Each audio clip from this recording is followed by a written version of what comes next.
کہ یہ ہے شمر نے دو قتل، ایک خنجر سے لہو حسین کا پوچھا بہن کی چادر سے، کہ یہ ہے شمر نے دو قتل، ایک خنجر سے۔ غریب زہرا وہیں روتے روتے مر جاتا، غریب زہرا وہیں روتے روتے مر جاتا، بہن اٹھا کے نہ لاتی جو لاش اکبر سے، کہ یہ ہے شمر نے کسی نے بالوں سے پکڑا، کوئی اٹھا کے چلا، کسی نے بالوں سے پکڑا، کوئی اٹھا کے چلا، سر حسین کو مارا کسی نے پتھر سے، کہ یہ ہے شمر نے اسے اٹھایا ہے بابا کی لاش سے، ایسے اسے اٹھایا ہے بابا کی لاش سے، ایسے کہ پھر سکینہ نہ سو پائی شمر کے ڈر سے، کہ یہ ہے شمر نے دو قتل، ایک خنجر سے۔ لب حسین پا ہنس ہنس کے مارتا تھا چھڑی، لب حسین پا ہنس ہنس کے مارتا تھا چھڑی، یزید کھیل رہا تھا حسین کے سر سے، یزید کھیل رہا تھا حسین کے سر سے، کہ یہ ہے شمر نے دو قتل، ایک خنجر سے۔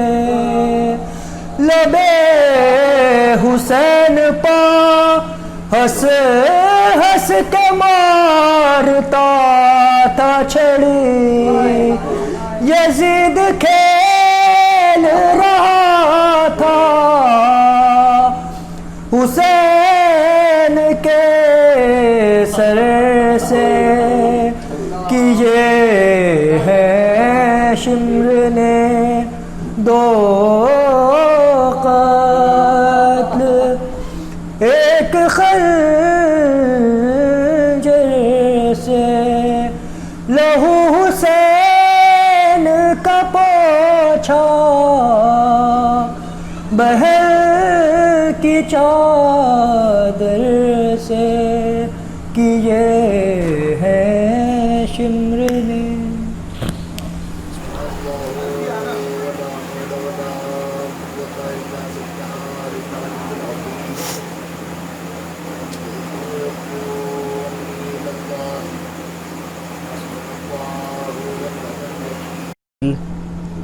المولى ونعم النصير. أعوذ بالله السميع العلي العظيم من الشيطان اللعين الرجيم. بسم الله الرحمن الرحيم. الحمد لله الذي ذكره شرف للذاكرين وحمده فوز للحامدين وطاعته نجاء للمطيعين وشكره عز للشاكرين جلت عظمته.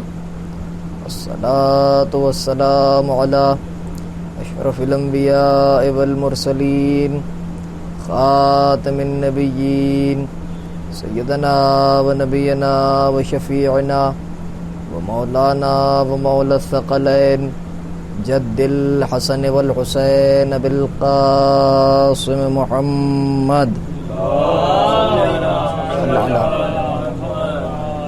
وعلى أهل بيته الطيبين الطاهرين المعصومين.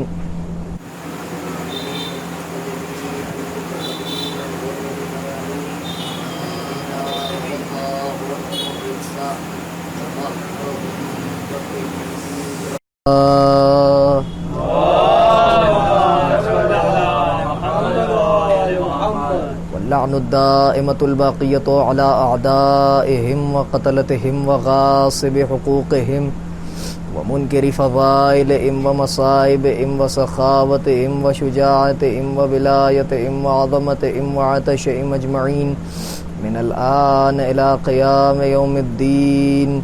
رب اشرح لي صدري ويسر لي أمري واحلل عقدة من لساني يفقهوا قولي. أما بعد فقد قال الله الحكيم في محكم كتابه الكريم. بسم الله الرحمن الرحيم. وإذ ابتلى إبراهيم ربه بكلمات فأتمهن قال إني جاعلك للناس إماما قال ومن ذريتي قالوا لا ينال عهد الظالمين. صلوات بھیجتے ہیں. حضرات سامعین گرامی قدر وازاداران سرکار امام نہم حضرت جواد الائمہ علیہ الصلاۃ والسلام و موالیان خانوادہ عصمت و طہارت، میں نے اس وقت کی اس مختصر سی مجلس جو بمناسبت شہادت سرکار جواد الائمہ مالک اشتر صاحب کے عزا خانے میں منعقد ہوئی ہے، اس مجلس سے خطاب کرنے کے لیے میں نے جس عنوان کو منتخب کیا ہے وہ ہے امامت، اور بطفیل و بتصدق حضرات محمد و آل محمد علیہ الصلوۃ والسلام و بتائید ملکہ عالیہ جناب صدیقہ طاہرہ صلوات اللہ علیہ. جس آیہ کریمہ کو میں نے اس عنوان کے تحت اپنا سرنامہ کلام قرار دینے کا شرف حاصل کیا وہ آیہ کریمہ جناب ابراہیم علیہ الصلوۃ والسلام کی حیات طیبہ کے ایک خاص موقع کی طرف اشارہ کر رہی ہے، اور ارشاد ہو رہا ہے اور ایک یاد دہانی کرائی جا رہی ہے سرکار ختمی مرتبت کو کہ آپ اس وقت کو یاد کریں کہ اذ ابتلی ابراہیم ربہ بکلمات، جب اللہ نے، آپ کے رب نے جناب ابراہیم خلیل خدا کا ادھر تشریف لیا. یہاں بہت جگہ، بعد میں آنے والوں کے لیے کوئی زحمت نہیں ہوگی، تھوڑا آپ لوگ بھی آگے تشریف لے آئیے، ادھر آ جائیے، ایک صلوات بھیجیے محمد، آپ بھی آگے آ جائیے، یہاں بہت جگہ ہے، ایک اور صلوات بھیج دیں محمد والا. تو اللہ اپنے حبیب کو ایک خاص وقت یاد دلا رہا ہے، اور ارشاد ہوا کہ آپ یاد کریں کہ جب ہم نے ابراہیم کا امتحان کچھ کلمات کے ذریعے سے لیا. اذ ابتلی ابراہیم ربہ بکلمات، جب ابراہیم کا امتحان ان کے رب نے لیا کچھ کلمات کے ذریعے سے، فَأَتَمَّهُنَّ قَالَ إِنِّي جَاعِلُكَ لِلنَّاسِ إِمَامًا، تو ابراہیم نے جب امتحان دیا تو ہم نے ان کو اس امتحان میں کامیاب پایا، کامران پایا۔ تو وہ ہم تھے کہ جس نے یہ کہا کہ انی جاعلک للناس اماما، میں آپ کو انسانوں کا امام بناتا ہوں۔ صلوات بھیجے محمد و آل محمد۔ کچھ غور کیا آپ نے کہ نہیں غور کیا؟ اس کا مطلب یہ ہوا کہ امام بنانے کا حق، میں جملہ آپ کی سماعتوں کی نظر کر رہا ہوں، خدا کی قسم اگر آپ نہ بولیں گے تو کون بولے گا؟ نہایت بیدار اور پڑھا لکھا مجمع اور آمادہ مجمع میرے سامنے بیٹھا ہوا ہے آل محمد علیہ الصلوۃ والسلام کے فضائل و مناقب کو وصول کرنے کے لیے اور آل محمد علیہ الصلوۃ والسلام کے فضائل و مناقب کو سن کے جھومنے کے لیے یہاں میرا مجمع بیٹھا ہوا ہے۔ بہت ہی بیدار مجمع میرے سامنے تشریف فرمائے۔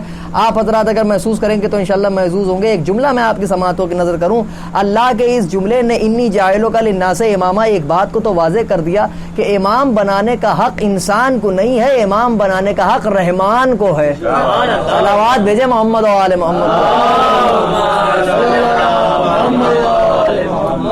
امام بنانے کا حق انسان کو نہیں ہے، امام بنانے کا حق رحمان کو ہے۔ اور یہاں پر انسان کے امام کو، انسانوں کے امام کو بنانے کا اللہ نے یہ اعلان کیا کہ ہم نے آپ کو انسانوں کا امام بنایا، یعنی جناب ابراہیم نبی بھی تھے، صاحب شریعت بھی تھے، ساری باتیں تھیں، اس کے ساتھ ساتھ اللہ کے خلیل بھی تھے۔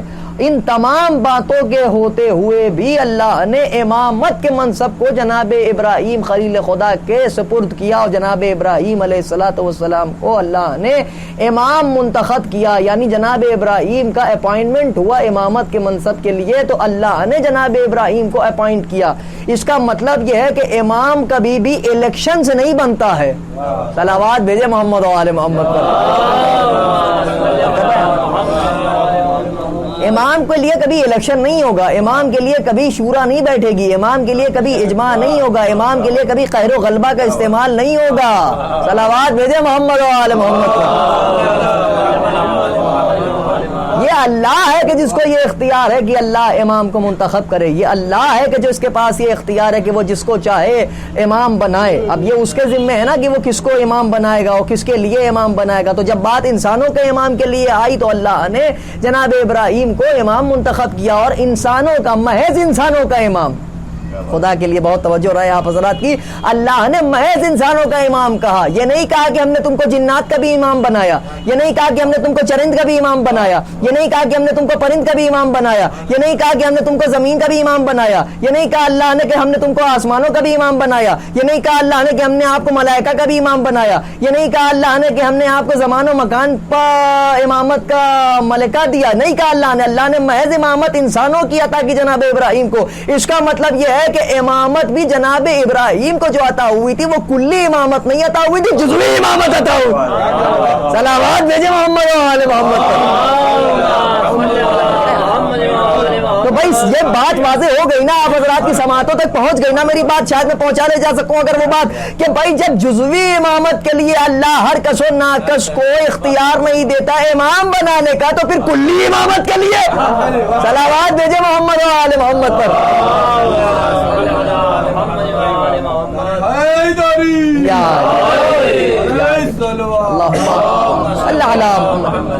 جزوی امام بنانے کا حق اللہ نے اپنے ذمے رکھا، تو امام کل بھی وہی بنائے گا کہ جس کے ذمے جزوی امام بنانے کا کیا کہتے ہیں، جس کو اللہ جس کے ذمے جزوی امام بنانے کا کیا کہتے ہیں حق ہے، اسی کے ذمے کلی امام بنانے کا بھی حق ہو۔ اب میں بات کو اور آگے بڑھاؤں تو پھر اس کے بعد انی جاعلک للناس اماما، اب جناب ابراہیم نے فوراً کراس کوشچن کیا۔ کراس کوشچن کیا کہ ومن ذریتی، اور میری ذریت۔ غور کر رہے ہیں آپ؟ اس کا مطلب یہ ہے، یاد رکھیے گا، نبوت ملی، خلت ملی، نبوت ملی، صاحب شریعت رہے، ساری چیزیں اپنی جگہ، لیکن خلت بھی ملی، کہیں پر بھی یہ تذکرہ نہیں ملتا۔ بہرحال نبوت کے لیے یہ ہے کہ بھائی یہ عہدہ ذریت میں برقرار رہا، اور ساری چیزیں اللہ نے، ساری چیزیں جو ہے وہ آپ کو تاریخ میں مل جائے گی کہ ذریت بھی نبوت میں، ذریت میں جو ہے وہ نبوت برقرار رہی اور رسالت بھی آئی، اور ساری چیزیں اپنی جگہ۔ لیکن امامت کے لیے جتنے زور سے جناب ابراہیم نے فی الفور سوال کیا اللہ سے، صرف عہدہ امامت کے لیے جتنا زیادہ للک کے جناب ابراہیم نے کہا کہ میری ذریت اس کا مطلب یہ ہوا کہ امامت کا عہدہ ہے ہی کچھ اتنا خاص کہ ابراہیم جیسا خلیل نبی انسانوں کا امام ہوتے ہوئے بھی اپنے آپ کو روک نہ سکا اس للک سے، فوراً پلٹ کے سوال کیا اور میری ذریت. اللہ اکبر، صلوات بھیجے محمد و آل محمد. للک آپ نے دیکھی جناب ابراہیم کی، اور میری ذریت ومن ذریتی. قالوا لا ینال عہد الظالمین، فرمایا کہ ہم اس عہدے کو ظالمین تک نہ جانے دیں گے. اس کا مطلب یہ ہے کہ دو باتوں کا تو ہم کو اندازہ یہیں سے ہو گیا. ایک بات تو یہ کہ تین باتیں ہمارے سامنے واضح ہو گئیں. ایک بات تو یہ کہ اللہ امام اپوائنٹ کرتا ہے. دوسری بات یہ کہ امامت اللہ، ایک بات تو یہ کہ امام منتخب کرتا ہے، اللہ منتخب کرتا ہے. دوسری بات یہ ہے کہ جزوی امامت میں اور کلی امامت میں ایک فرق ہوتا ہے. جزوی امامت ہو یا کلی امامت، دونوں باتیں اسی پہلی بات کے زمرے میں آ جائیں گی کہ دونوں میں اپائنٹمنٹ ہوتا ہے تو اللہ کی طرف سے ہوتا ہے. دوسری بات جو واضح ہو رہی ہے وہ یہ واضح ہو رہی ہے اس میں کہ امامت کا منصب کچھ اتنا ہی بڑا منصب ہے اور اتنا ہی اہم منصب ہے کہ ابراہیم جیسا خلیل بھی اس منصب کو اپنی ذریت تک پہنچانے کی للک سے خود کو روک نہ سکا. صلوات بھیجے محمد و آل محمد پر. اور تیسری بات جو ہمارے سامنے ثابت ہوئی اس آیت سے وہ یہ کہ امام جو ہوگا اس کا دور دور تک ظلم سے کوئی واسطہ نہیں ہوگا. اس کا مطلب یہ ہوا کہ جو ظالم ہوگا وہ امام نہیں ہوگا اور جو امام ہوگا وہ ظالم نہیں ہوگا. صلوات بھیجے محمد و آل محمد. اب عزیزان گرامی مسئلہ امامت کا ایسا ہے کہ اس کے لیے خاص طور پر سرکار ختمی مرتبت کی حدیث موجود ہے اور بہت ہی مشہور و معروف حدیث ہے کہ فرمایا آپ نے کہ ماتا ولم یعرف امام زمان ہی ماتا میتتن جاہلیہ. آپ غور کریں یہ اتنا اہم منصب ہے کہ امام کی معرفت کے لیے فرمایا کہ جو اپنے زمانے کے امام کی معرفت حاصل کیے بغیر مر جائے وہ جاہلیت کی موت مرتا ہے. اللہ اکبر. غور نہیں کیا آپ نے؟ چاہے جتنا بڑا عالم ہو، چاہے جتنا بڑا فقیہ ہو جائے، چاہے جتنا بڑا فاضل کیوں نہ ہو جائے، لیکن اگر معرفت امام نہیں رکھتا، یا جملے پلٹ کے کہوں معرفت امام نہ ہونے کی دلیل روشن یہ ہے کہ جو القاب امام سے منسوب تھے، صلوات بھیجے محمد و آل محمد پر. صلوات بھیجے محمد و آل محمد پر. مرے گا جاہلیت کی موت. بھائی عرفان امامت کا تقاضا یہ ہے کہ جو چیز امام سے منسوب رہے اس کے سامنے ہم سربہ سجود رہیں. کیونکہ یاد رکھیے گا کہ اسلام دین تسلیم ہے. دیکھیے یہ ایک الگ موضوع ہے، انشاءاللہ کبھی موقع ملے گا تو اس پر ایک مسلسل گفتگو ہوگی کہ اسلام دین تسلیم ہے. اسلام میں تسلیم ہی تسلیم ہے. اگر تسلیم نہیں ہے تو پھر وہاں دین نہیں ہے. دین کا مطلب یعنی تسلیم رہنا ہے، سرنڈر رہنا ہے، submission to the will of God. یہ ہے دین کی تعریف. غور کر رہے ہیں آپ؟ یعنی سبمیشن کی پوزیشن میں رہنا، بالکل اپنے آپ کو ہمتن حاضر رکھنا اور سر بسجود رہنا، سر تسلیم خم کرنے کا نام ہی دین ہے. غور کر رہے ہیں آپ؟ امام کی معرفت کے بغیر جو اس دنیا سے رخصت ہو جائے وہ جاہلیت کی موت مرتا ہے. کہہ کون رہا ہے؟ کوئی عام انسان کہہ رہا ہے؟ نہیں، وہ کہہ رہا ہے کہ جس کی زبان وحی الہی کے بغیر کھلتی نہیں ہے. اللہ اکبر. جس کی زبان وحی الہی کے بغیر نہیں کھلتی ہے وہ یہ جملے کہہ رہا ہے. اور دوسری بات آپ کی خدمت میں اس سے زیادہ وزنی کہوں، جس کی رسالت کا کلمہ کفار نے نہ پڑھا اس کی صداقت کا کلمہ جنہوں نے پڑھا وہ رسول یہ کہہ رہا ہے کہ جس کی رسالت کا کلمہ نہ پڑھنے والوں نے بھی اس کی صداقت کا کلمہ ضرور پڑھا. اور کر رہے ہیں آپ کہ جو امام کی معرفت حاصل کیے بغیر، اپنے زمانے کے امام کی معرفت حاصل کیے بغیر مر جائے وہ جاہلیت کی موت مرتا ہے. اس کا مطلب یہ ہے کہ امامت کا عہدہ اور امامت کا منصب ہے ہی کچھ اتنا اہم. اور بہت سی باتیں باب امامت میں، بہت سی چیزیں ایسی ہیں کہ جو علماء نے تحریر کی ہیں اور احادیث معصومین علیہ الصلوۃ والسلام میں وارد ہوئی ہے. چنانچہ آج جن امام معصوم کی شب شہادت ہے وہ ہمارے اور آپ کے نویں امام محمد تقی جواد علیہ الصلوۃ والسلام حضرت کی شب شہادت ہے آج، اور مجھے حکم ہوا ہے کہ انہی کے حیات طیبہ سے کچھ فضائل و مناقب کے گوشے میں آپ کی خدمت میں پیش کروں، لہٰذا حسب حیثیت اور حسب اوقات جو کچھ بھی میرے کیا کہتے ہیں نظر سے گزرا ہے وہ میں آپ کی خدمت میں پوری دیانتداری کے ساتھ اور پوری امانتداری کے ساتھ آپ کی خدمت میں پیش کر دوں، تاکہ کیا کہتے ہیں باب فضائل میں بات مکمل ہو جائے، اور اس کے بعد پھر ربط مصاحب دے کے اور گفتگو کو میں تمام کروں، کیونکہ اس کے بعد کاظمین میں بھی مجلس ہونا ہے اور آپ حضرات کو اس میں بھی انشاءاللہ شرکت کرنا ہے۔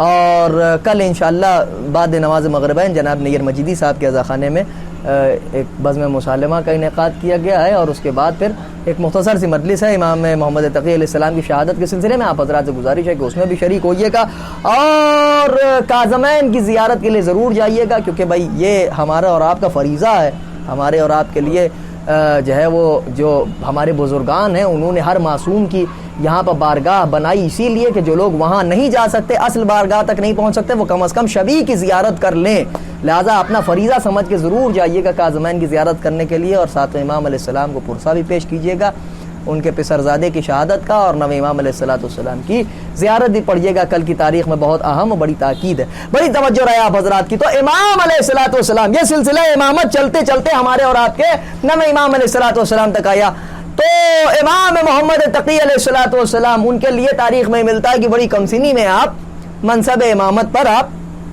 بڑی کمسنی میں آپ کے سپرد تمام کیا کہتے ہیں امامت کے امور جو تھے وہ ہوئے، لیکن یاد رکھیے گا کہ اس کا مطلب یہ نہیں ہے کہ جب کیا کہتے ہیں ان کے بابا کا زمانہ تھا اور جب ان کے بابا اس کائنات میں مطلب حضرت کی ظاہری حیات تھی تو اس کا مطلب وہ امام نہیں تھے، نہیں، یاد رکھیے گا کہ رسول نے ارشاد فرمایا کنت نبیا و آدم بین الماء والطین، میں اس وقت بھی نبی تھا جب آدم آب و گل کے درمیان کروٹیں بدل رہے تھے، تو ایک ہی نور کے دو ٹکڑے ہیں، ایک نور کے ٹکڑے کا نام محمد ہے، ایک نور کے ٹکڑے کا نام علی ہے، تو جب ایک نور کے لیے یہ شان ہے کہ وہ اس وقت بھی نبی تھے جب آدم آب و گل کے درمیان کروٹیں بدل رہے تھے، تو دوسرے نور کی بھی یہی شان ہونا چاہیے کہ یہ اس وقت بھی ولی تھے جب آدم آب و گل کے درمیان کروٹیں بدل رہے تھے، یہ اس وقت بھی امام تھے جب آدم آب و گل کے درمیان کروٹیں بدل رہے تھے۔ یہ باتیں آپ حضرات کی اذان عالیہ میں محفوظ ہوں گی، مجھے زیادہ وضاحت کرنے کی ضرورت نہیں ہے، بات کو بہت جلدی سے آگے بڑھاتے ہوئے، تو یہ اس وقت بھی امام تھے جب جناب آدم آب و گل کے درمیان کروٹیں بدل رہے تھے، تو بڑی کمسنی میں آپ کو امامت کے منصب پہ آپ باقاعدہ کیا کہتے ہیں ظاہراً آپ کو امامت آپ کی امامت کا اعلان ہوا، بڑی کمسنی میں آپ کمسن تھے، اسی وقت کیا کہتے ہیں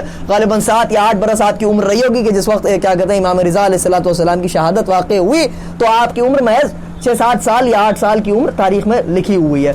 تو ایک شخص آیا، بہت توجہ سے سنیے گا، کہ امامت سن و سال کی قید کی محتاج نہیں ہوتی، امامت کے لیے سن و سال کی کوئی قید نہیں ہوتی ہے، بہار الانوار میں بھی جا کے یہ حدیث اور یہ روایت دیکھ لیجیے گا آپ، اور اس کے بعد القطرہ اور دیگر کتابوں میں بھی جن میں اماموں کے حالات درج ہیں ان میں آپ کو یہ ساری چیزیں مل جائیں گی نویں امام علیہ السلام کے حالات میں۔ ایک شخص آیا، وہ مصر کا رہنے والا تھا، اس نے آ کے، اور وہ قیافہ شناس تھا، قیافہ شناس کا مطلب سمجھتے ہیں آپ، یعنی جو پرسنالٹی دیکھ کے، جو پرسونا دیکھ کے انسان کا یہ فیصلہ کر لیتا ہے کہ صاحب یہ کیسے ہیں کیا ہیں، ساری چیزیں پرسنالٹی دیکھ کے جو بتا دے اسے قیافہ شناس کہتے ہیں اردو زبان میں، غور کر رہے ہیں آپ، تو وہ تھا قیافہ شناس۔ وہ امام معصوم کو بہت دیر سے غور سے دیکھ رہا تھا، بڑی دیر سے تک رہا تھا حضرت کو، بہت غور کرنے کے بعد حضرت نے اس کی طرف دیکھ کے پوچھا بھائی تو اتنی غور سے کیا دیکھ رہا ہے؟ تو کہا مولا میں آپ کے حلیے کو دیکھ رہا ہوں، میں آپ کے قیافے کو دیکھ رہا ہوں، اور اس کے بعد میں مصر میں جا کے لوگوں کو بتاؤں گا کہ آپ کیسے دکھتے ہیں، آپ کا رنگ کیسا ہے، آپ کی آنکھیں کیسی ہیں، آپ کا چہرہ کیسا ہے، آپ کیا کہتے ہیں، آپ کی رفتار کیسی ہے، آپ کی گفتار کیا ہے، یہ ساری چیزیں میں دیکھ رہا ہوں، یہ ساری چیزیں جا کے میں اہل مصر کو بتاؤں گا۔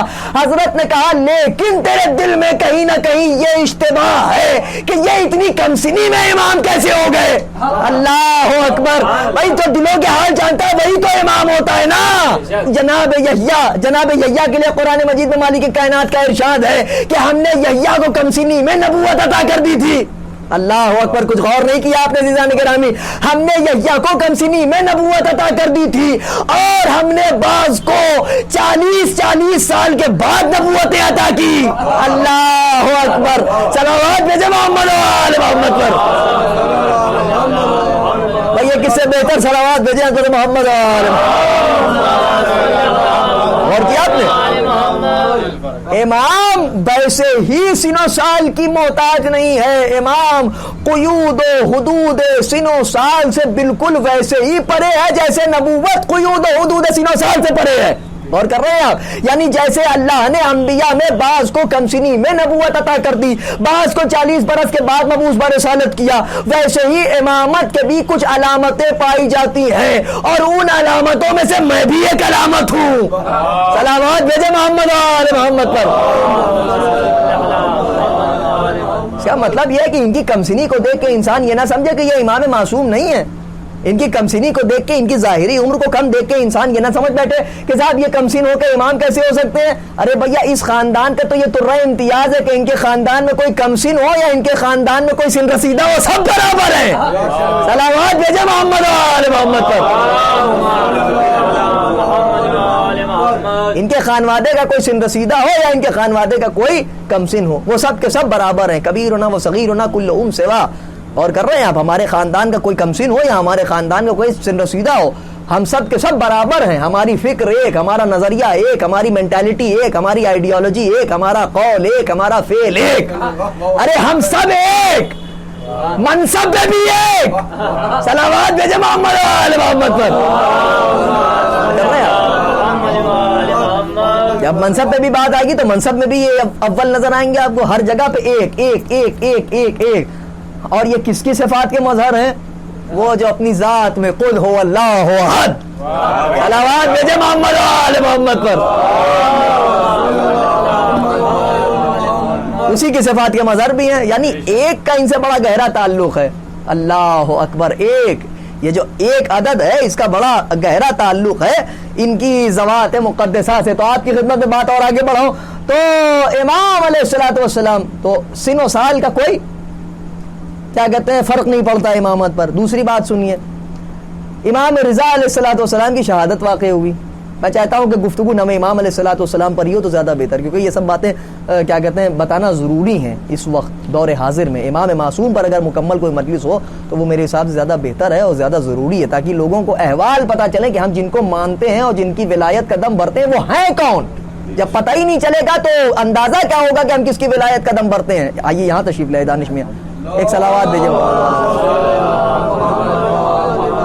بس میں اپنی گفتگو کو بہت جلدی جلدی سمیٹ رہا ہوں, تمام کرنا چاہتا ہوں عزیزان گرامی کہ امام علیہ الصلوۃ والسلام 8ویں امام کی شہادت واقع ہوئی, اور 9ویں امام علیہ الصلوۃ والسلام ظاہراً کیا کہتے ہیں منصب امامت پر آپ فائز ہو گئے. امامت کا آپ کی اعلان بھی کیا کہتے ہیں شیعہ نے اہل بیت علیہ الصلوۃ والسلام کے درمیان ہو چکا تھا. حضرت نے نص پہلے ہی کیا کہتے ہیں بیان فرما دی تھی, نص کر دی تھی کہ بھائی میرے بعد یہ امام ہوں گے. یاد رکھیے گا کہ امام اپنے بعد آنے والے امام کیا تشخص پہلے سے بتا دیتا ہے, تشخیص کر دیتا ہے کہ میرے بعد کون امام ہوگا. یاد رکھیے گا, میں اگر آپ کو یاد ہوگا تو میں نے 10ویں امام علیہ الصلوۃ والسلام کی آمد کی شب میں جو مسجد کوفہ میں تقریر کی تھی, اس میں میں نے آپ کی خدمت میں بہت ڈیٹیل کیا کہتے ہیں ایک روایت بیان کی تھی کہ جس میں کیا کہتے ہیں نص امامت پر بحث ہوئی تھی, اور اس کے بعد پھر ان کا واقعہ بتایا تھا کہ جن صاحب نے چھپے سے سن لیا تھا 10ویں امام علیہ الصلوۃ والسلام کی نص 10ویں امام علیہ الصلوۃ والسلام کے متعلق 9ویں امام علیہ الصلوۃ والسلام نے جو فرمایا تھا آپ کے بالکل آخر وقت کے کیا کہتے ہیں وہ ہے جب آپ بغداد جانے والے تھے, بغداد آپ کو قید کر کے لے جایا جا رہا تھا, تو اس سے پہلے ایک شخص آیا, اس نے آپ سے سوال کیا 10ویں امام علیہ الصلوۃ والسلام سے متعلق کہ آپ تشریف لے جا رہے ہیں اور کیا کہتے ہیں آپ کے بعد ہم کس کی طرف رجوع کریں گے. تو امام علیہ الصلوۃ والسلام نے فرمایا کہ بھائی میرے بعد میرے بیٹے کیا کہتے ہیں علی نقی کی طرف آپ لوگ رجوع کیجیے گا. تو ایک صاحب اور تھے, وہ سن رہے تھے چھپ کے.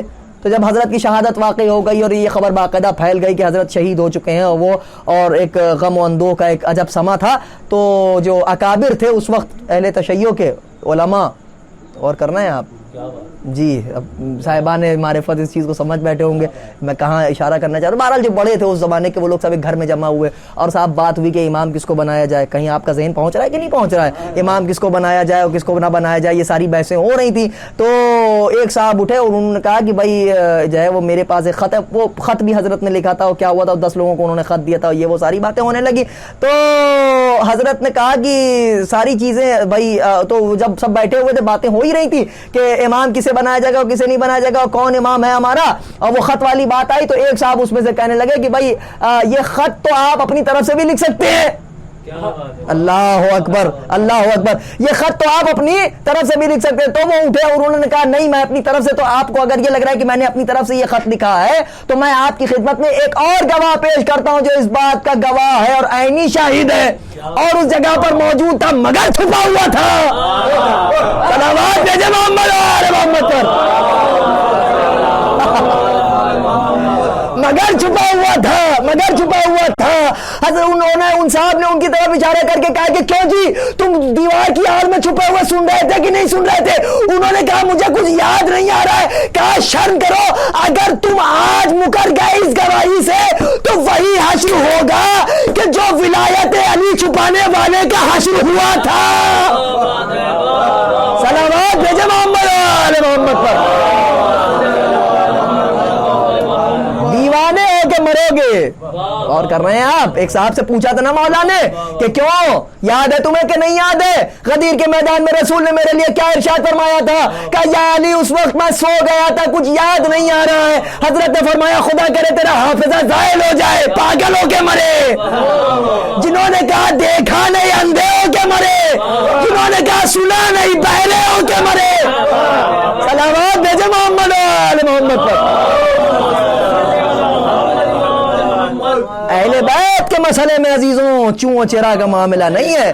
میں نے آپ کی خدمت میں ابتدائی مجلس میں عرض کیا تھا کہ تسلیم سر بسجود رہنا ان کی بارگاہ میں یہ ہے تقاضۂ مودت و ولایت اہل بیت علیہم الصلوۃ والسلام. عزیزوں بہت کچھ آپ کی خدمت میں عرض کرنا تھا مگر دامن وقت میں اتنی گنجائش نہیں ہے اور اس کے بعد ایک کیا کہتے ہیں مجلس اور کاظمین میں بھی ہونا ہے، لہٰذا میں اپنے بیان کو اب سمیٹ رہا ہوں. ایک مناظرہ میں آپ کی خدمت میں پیش کرنا چاہ رہا ہوں. بہت کچھ آپ کی خدمت میں مجھے پیش کرنا تھا امام ہادی امام جواد علیہ الصلوۃ والسلام کے متعلق. آپ کی زندگی کی بہت سے ایسے کیا کہتے ہیں معاملات، مثال کے طور پر امام رضا علیہ السلام کی شہادت کے بعد حضرت کا مسجد نبوی میں جانا اور اس کے بعد حضرت کا خطبہ جو ہے ایک بڑا مشہور معروف خطبہ ہے آپ کا کہ آپ نے فرمایا کہ میں لوگوں کے اسلاف میں جو کیا کہتے ہیں آنے والی نسلیں ہیں ان تک سے میں واقفیت رکھتا ہوں. باقاعدہ اس طرح کے خطبات، مطلب آپ سمجھ لیں کہ امام معصوم کا یہ کوئی کیا کہتے ہیں وہ نہیں کہنے والا کہ صاحب جو امام آیا ان میں سے بعض خاموش رہے اور بعض بولتے تھے، نہ ایسا کوئی معاملہ نہیں. امام نے اپنا تشخص باقاعدہ برقرار رکھا اور ہر مقام پہ بتایا کہ ہم امام ہیں.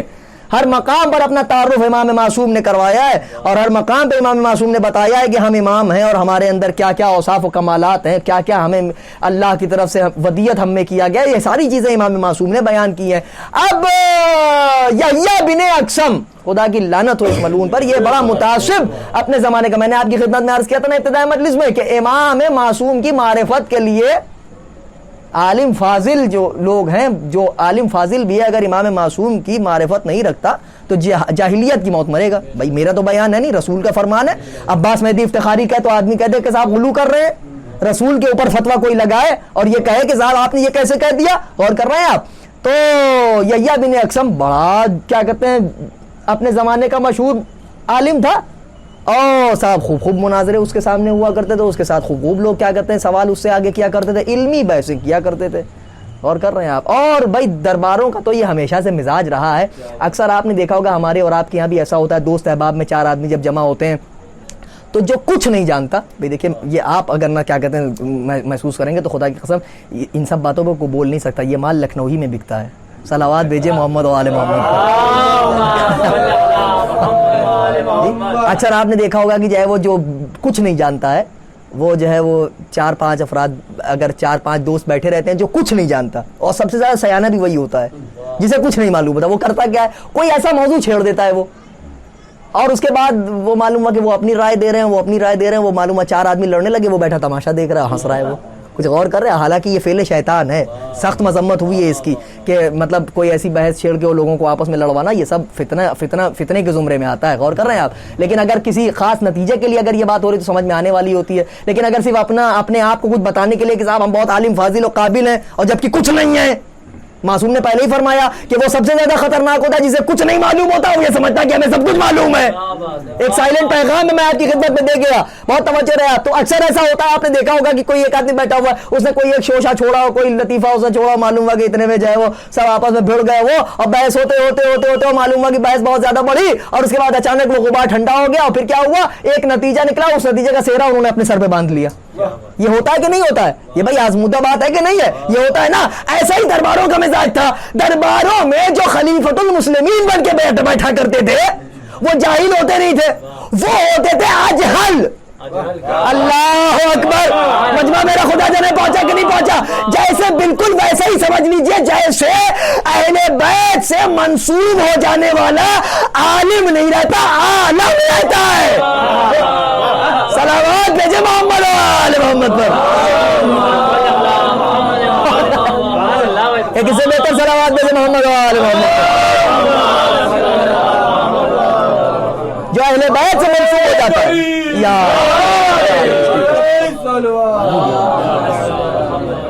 ایک سے بہتر صلوات بھیجے محمد و آل محمد. جو اہل بیت سے منسوب ہو جاتا ہے, جو اہل بیت سے اپنے آپ کو قریب کر لیتا ہے, یا یوں کہوں کہ جو دریائے محبت اہل بیت علیہم الصلوۃ والسلام میں خود کو غرقاب کر دیتا ہے, پھر وہ عالم نہیں رہتا, پھر وہ عالم بن کے اٹھتا ہے وہ, اور کائنات میں اس کے علم کا اور اس کی معرفت کا ڈنکا پٹتا ہے. اور کر رہے ہیں, مگر شرط یہ ہے کہ حقیقی معنوں میں اہل بیت کا خادم ہو. صلوات بھیجے محمد و آل محمد.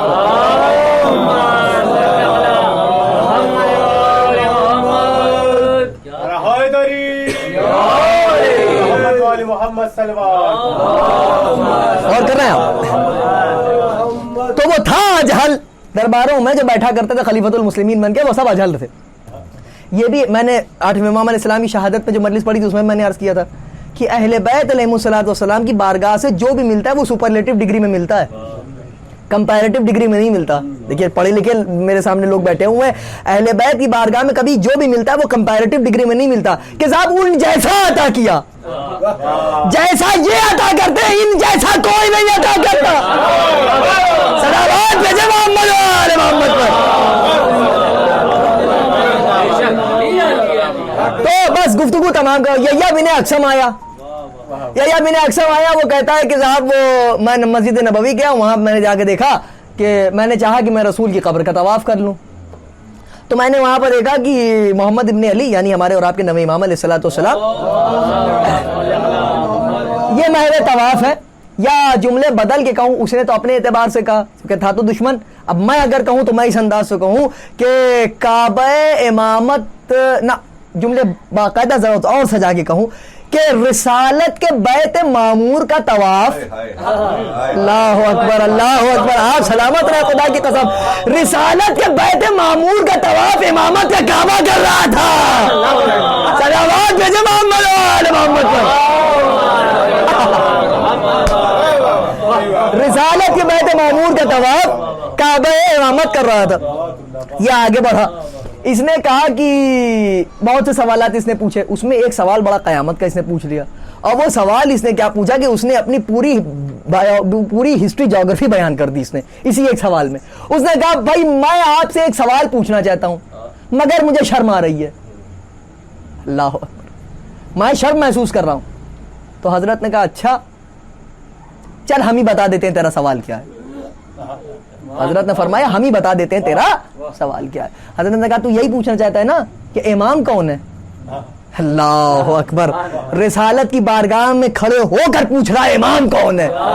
یہ وہی بات ہوئی کہ مسجد میں آ کے پوچھا جا رہا ہے خدا کہاں ملے گا. صلوات بھیجے محمد و آل محمد پر. کا امام کون ہے؟ حضرت نے کہا کہ میں امام ہوں. حضرت نے فرمایا کہ میں امام ہوں. تو اس نے ڈرتے ہوئے پوچھا کہ آپ کے پاس کیا دلیل ہے کہ آپ امام ہیں؟ تو حضرت کے ہاتھوں میں ایک عصا تھا. اللہ اکبر, اللہ اکبر. اس عصا پہ اگر آپ حضرات نے توجہ کر لی تو میں سمجھتا ہوں کہ میرا نقطہ آپ تک پہنچ جائے گا اور پھر گفتگو میں یہیں پہ تمام بھی کر دوں گا. اگر یہ عصا آپ نے سمجھ لیا کہ میں ایک نقطہ میں بڑا لطیف نقطہ آپ کی خدمت پیش کرنا چاہتا ہوں, بس آپ حضرات دل لگا کے سن لیجیے, بس گفتگو میں تمام کر دوں کہ حضرت کے ہاتھوں میں ایک عصا تھا. اس نے کہا آپ کے پاس کیا دلیل ہے کہ آپ امام ہیں؟ حضرت نے کہا یہ عصا دلیل ہے کہ میں امام ہوں. اور وہ عصا گواہی دینے لگا کہ میں گواہی دیتا ہوں کہ میرا مولا امام برحق ہے اور اللہ کے وجود پر دلیل ہے. اللہ اکبر, اللہ اکبر. میرا مجمع وہاں تک شاید پہنچ جائے. کمال تو یہی ہے, اسی بات کا تو افسوس ہے امام کے ہاتھوں کا عصا پہچان گیا. یہ امام ہے. یہ